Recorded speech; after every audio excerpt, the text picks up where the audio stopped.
These are the 20 most common mistakes that we think people make once they've discovered their spouse's infidelity. And want you to remember that these are the most common mistakes that people make. So as we go through this list, chances are good that you've made all of them. I did. Or most of them, and that's okay. Don't want you to beat yourselves up. Have some grace with yourself. These are the most common mistakes.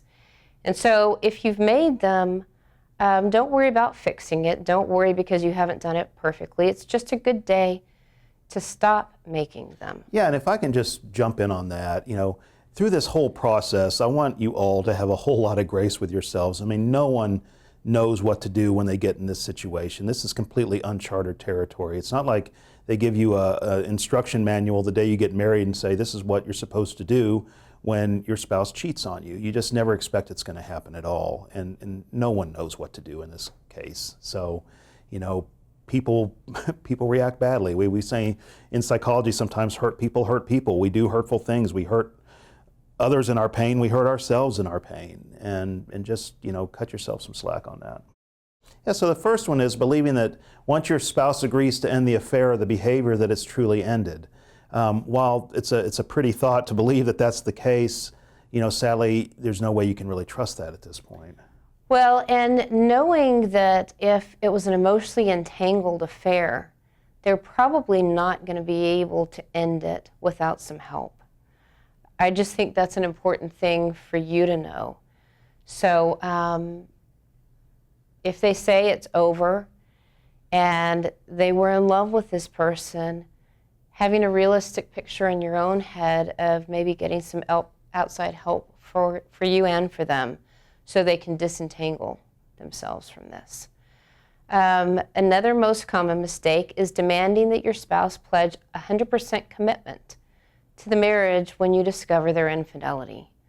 Even though it would be nice to get that reassurance, and maybe they'll give it to you, chances are good that they can't even give it to you because they're so disoriented because they've just been caught. And they may not want to lose you, but they also can't 100% commit, probably. The third one is bludgeoning your spouse with guilt, thinking this will be helpful somehow. And this is a pretty common one. How could you have done this? Can you risked your family, you hurt the children. A lot of people have affair behaviors because they're trying to check out and medicate and make themselves feel better about themselves anyway. And all that guilting does sometimes is make their affair behavior seem more appealing to them. Yeah, and that's a hard thing to hear. But being able to say to your spouse, I'm in so much pain, is very, very different than beating them up because often you're actually pushing them away. Another mistake is drawing too much security from changed phone numbers and email addresses. This is something that as you guys work together, it's going to be helpful to do farther down the road. As we said before, if it's an emotionally entangled affair, saying goodbye is going to be harder for them than you would like. And so automatically changing phone numbers, email addresses will give you a false sense of security, and it may not actually positively impact ending the relationship. Yeah, another one is believing that you can keep your mate safe and away from temptation. And so a lot of spouses who've been betrayed will kind of go into this probation officer lockdown mode where they're just watching every single thing the other person does. They're monitoring everything. And all it does is sort of keep them completely distraught all the time. There absolutely has to be accountability, and we'll talk more about that, about how to achieve that. And you do have to have safety.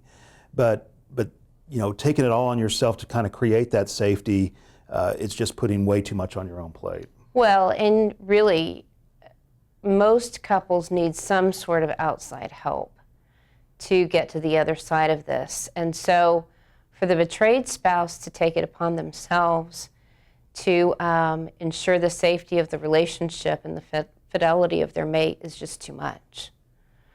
Another mistake is trying to compete with the affair partner the pornography or whatever the behavior has been. Now, this is a natural thing to begin to try to do, but first of all, it doesn't work. And second of all, it doesn't really solve the problem. And usually the person in the betrayed position feels demeaned and is working so hard at something to solve the problem when they don't even really maybe know what the problem was. Yeah, and we've seen people do really painful things in this situation. They're so afraid of their husband leaving them that they'll agree to try a threesome, or they'll agree to do something that would be completely out of their moral value set otherwise. And even just trying to engage physically right now, particularly for a lot of betrayed women, can leave them crying afterwards because the safety and the connection that's so important for a woman's sexual response isn't there. Want to give yourself the freedom to not have to try to compete right now with this. It's too much. Yeah, because ultimately you're not the problem and you're not the solution. Right. And if you can remember that, that will just help you with your own mental well-being. The next mistake is trashing the affair partner. One of the reasons why this doesn't work, saying everything bad that's about them and how they're a horrible home-wrecking whatever. Which is understandable. The urge is completely understandable. It doesn't tend to have that effect in making your spouse see that. We'll talk more about a condition we call limerence as the course goes along.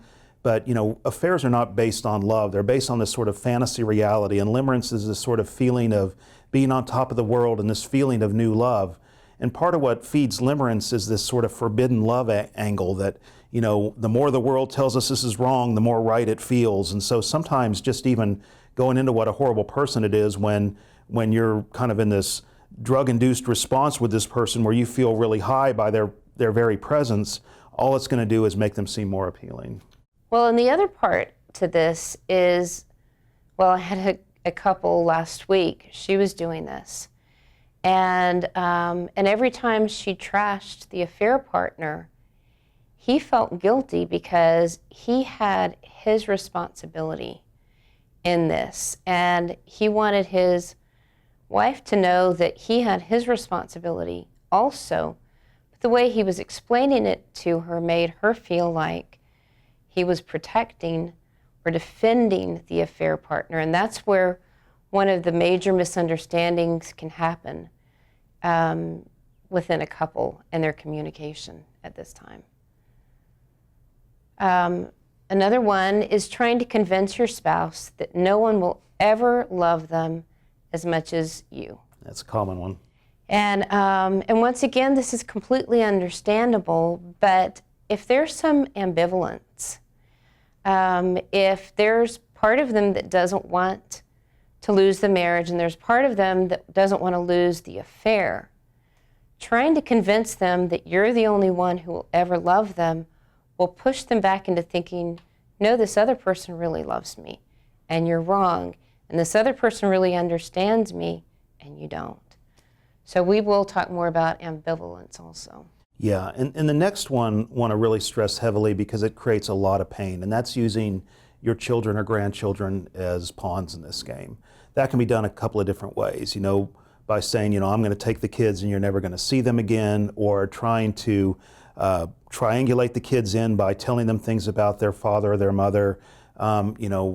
We had a guy one time who had been betrayed who got his 5 and 6 year old kids together and said, I needed to sit you down and let you know that your mommy's a whore. And then later when they're trying to fix the marriage, they had a lot of damage control to run with that. It involved the kids in a way that just, it hurt them, it hurt the recovery process. But people will sometimes use the children to try to be a bargaining chip or to be a confidant. If you've got a teenage son or daughter, it's not uncommon because you feel like you have no one else to talk to try to tell them about what's going on and lean on them for comfort. And they're really not good people to lean on because they're hurting too, and they need some distance from this. Well, and this is a really critical one, whether your spouse is interested in reconciliation or if they're pursuing divorce. Your children need to be protected. This is hard enough on everybody. And most parents really do love their children. In the midst of their pain, sometimes they forget it.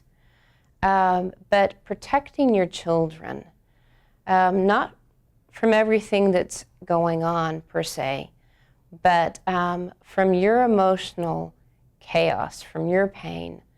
You don't want to abuse your children as you go through this.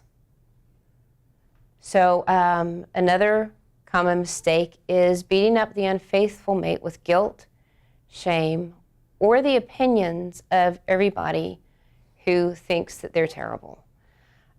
Somehow, when you're in a lot of pain, you think that if you can create a lot of pain and attack the other person, that you're going to feel better, and that maybe you can even wake them up to reality and bring them back. But this does not work at all. Simply, you will push them away over and over and over and over again.